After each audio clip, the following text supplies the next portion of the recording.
Hello दोस्तों, आज हम आपके लिए एक ऐसे भारतीय पर आधारित मूवी को एक्सप्लेन करने वाले हैं जिसने अपने मैथमेटिकल फॉर्मूलाज से पूरी दुनिया को चौंका दिया था। जी दोस्तों, मैं बात कर रहा हूँ एस रामानुजन की, जिन्हें एक मैथमेटिकल जीनियस माना जाता है, जिनको न्यूटन के साथ कंपेयर किया गया था। उनके सामने पूरी दुनिया के मैथमेटिशियंस को अपने घुटने टेकने पड़े थे। इस मूवी को लास्ट तक देखने के बाद आपको अपने भारतीय होने पर और एस रामानुजन पर बहुत गर्व होगा। तो चलिए बिना और टाइम वेस्ट किए इस मूवी को एक्सप्लेन करते हैं। मूवी की शुरुआत सन 1914 से मद्रास से होती है, जहां पर हम रामानुजन को देखते हैं। रामानुजन पढ़ा लिखा नहीं होता है, लेकिन फिर भी वो गणित में एक जीनियस होता है, क्योंकि वो गॉड गिफ्टेड है। उस वक्त हिंदुस्तान पर ब्रिटिशर्स का राज होता है। रामानुजन एक गरीब फैमिली से बिलोंग करता है, इसलिए वो एक जॉब की तलाश में होता है, लेकिन बहुत कोशिश करने के बाद भी उसे जॉब नहीं मिलती, क्योंकि उसके पास कोई डिग्री नहीं होती है। रामानुजन की शादी हो चुकी थी, लेकिन फिर भी उसे अपनी बीवी से अलग रहना पड़ता है, क्योंकि उसके पास अपना घर नहीं होता है, इसलिए उसे अपने दोस्त के पास सोना पड़ता है। एक दिन रामानुजन अंग्रेजों के ऑफिस में जॉब ढूंढने के लिए चला जाता है, जहां पर उसका गणित देखने के बाद उसे जॉब मिल जाती है। इस आदमी का नाम नारायणा होता है। नारायणा रामानुजन को सर फ्रांसिस के पास लेकर जाता है। नारायणा सर फ्रांसिस को रामानुजन की मैथमेटिकल रिसर्च दिखाता है, जिसे देखकर सर फ्रांसिस उससे बहुत इम्प्रेस हो जाते हैं और वो उसे अपने यहाँ जॉब पर रख लेते हैं। और साथ ही वो उसे बताते हैं कि तुम्हारे गणित के लिए मैं तुम्हें इंडिया से बाहर रेकमेंड भी करूंगा। इसके बाद रामानुजन अपनी बीवी और अपनी माँ के साथ रहने के लिए एक घर किराए पर लेता है, जहाँ पर आने के बाद रामानुजन की माँ और उसकी बीवी बहुत खुश हो जाते हैं। इसके बाद रामानुजन अपने काम पर चला जाता है। वो काम बहुत अच्छे से करता है और काम करने के साथ साथ वो अपनी मैथमेटिकल रिसर्च को भी जारी रखता है। एक दिन रामानुजन को सर फ्रांसिस बुलाते हैं। सर फ्रांसिस रामानुजन से कहते हैं कि मैंने इंडिया से बाहर बहुत जगह तुम्हें रिकमेंड किया है, देखते हैं उसका क्या रिजल्ट आता है। रामानुजन अपनी रिसर्च को पब्लिश करना चाहता था, इसलिए वो अपनी रिसर्च का कुछ हिस्सा कैम्ब्रिज यूनिवर्सिटी के प्रोफेसर G.H. हार्डी को भेजता है। प्रोफेसर हार्डी को रामानुजन का रिसर्च बहुत पसंद आता है। वो उसमें बहुत इंटरेस्ट लेते हैं। उन्हें समझ आ जाता है कि अगर रामानुजन को सही गाइडेंस मिलेगी तो वो बहुत आगे जा सकता है, इसलिए वो रामानुजन को कैम्ब्रिज यूनिवर्सिटी बुलाते हैं।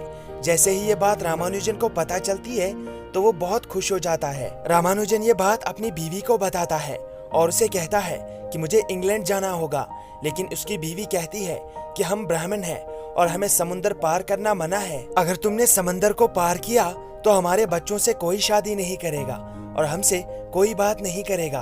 रामानुजन कहता है कि मुझे उससे कोई फर्क नहीं पड़ता, मुझे सिर्फ तुमसे मतलब है।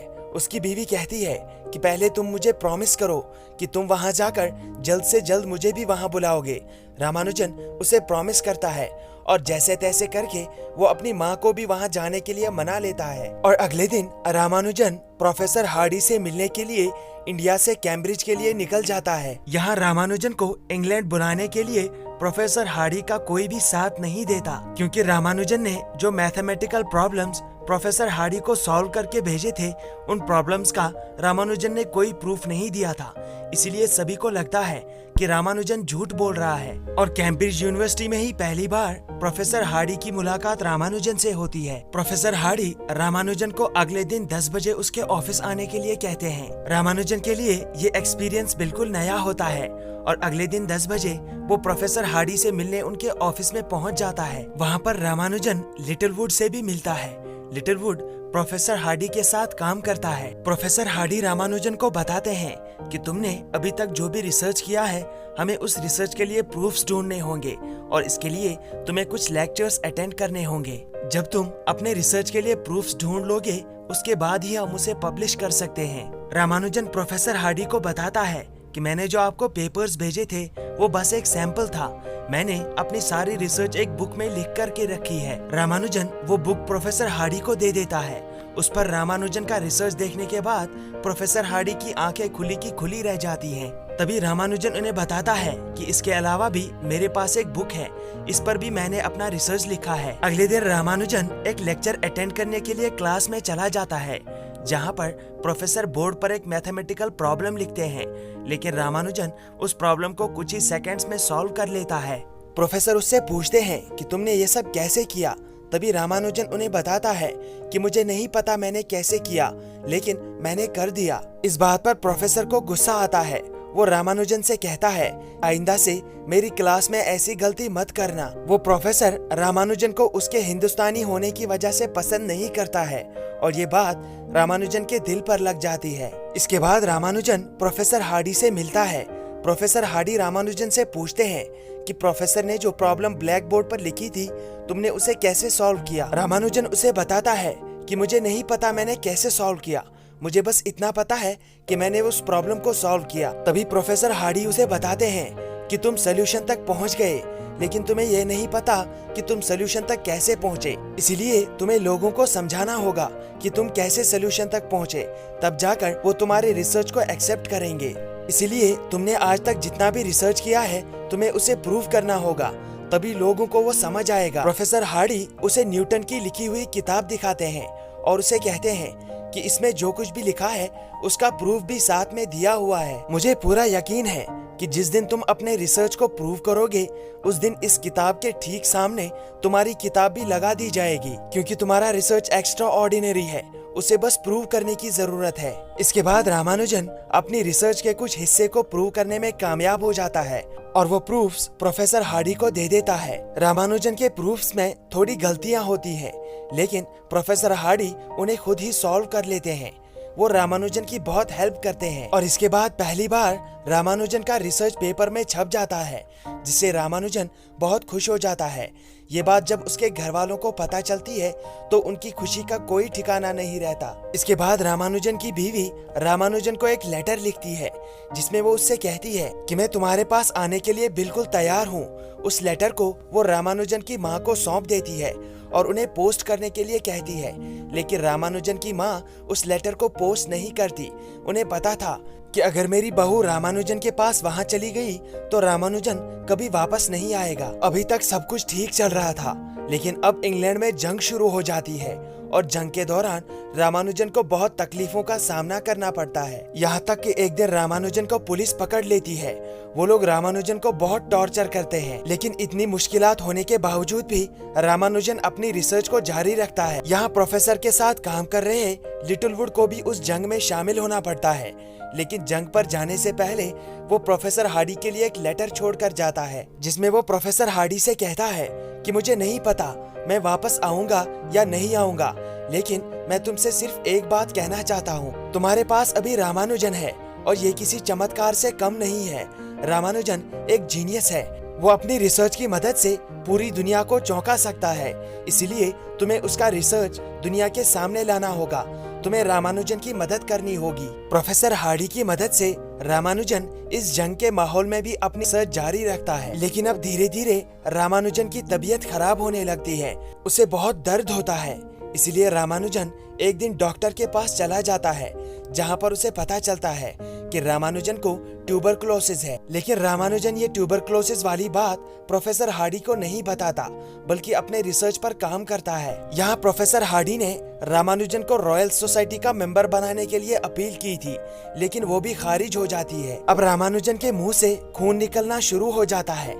ऊपर से उसकी बीवी के साथ भी उसका कोई कांटेक्ट नहीं है, जिस वजह से रामानुजन पर मुसीबतों का पहाड़ टूट पड़ता है। एक दिन रामानुजन सुसाइड करने की भी कोशिश करता है, लेकिन खुशकिस्मती से उसकी जान बच जाती है। लेकिन अब उसकी तबीयत बहुत खराब हो जाती है और ये बात प्रोफेसर हार्डी को पता चल जाती है। डॉक्टर प्रोफेसर हार्डी को बताते हैं कि रामानुजन ज्यादा दिन तक जिंदा नहीं रह पाएगा। प्रोफेसर हार्डी रामानुजन के पास आते हैं और उसे कहते हैं कि तुम्हें कुछ नहीं होगा, तुम बहुत बहादुर हो। मुझे अफसोस है कि मैं तुम्हारा बहुत अच्छा दोस्त नहीं बन पाया, और ऐसा सिर्फ इसीलिए क्योंकि मैं एक मैथमेटिशियन हूँ और बिना प्रूफ के मैं किसी भी बात पर यकीन नहीं करता।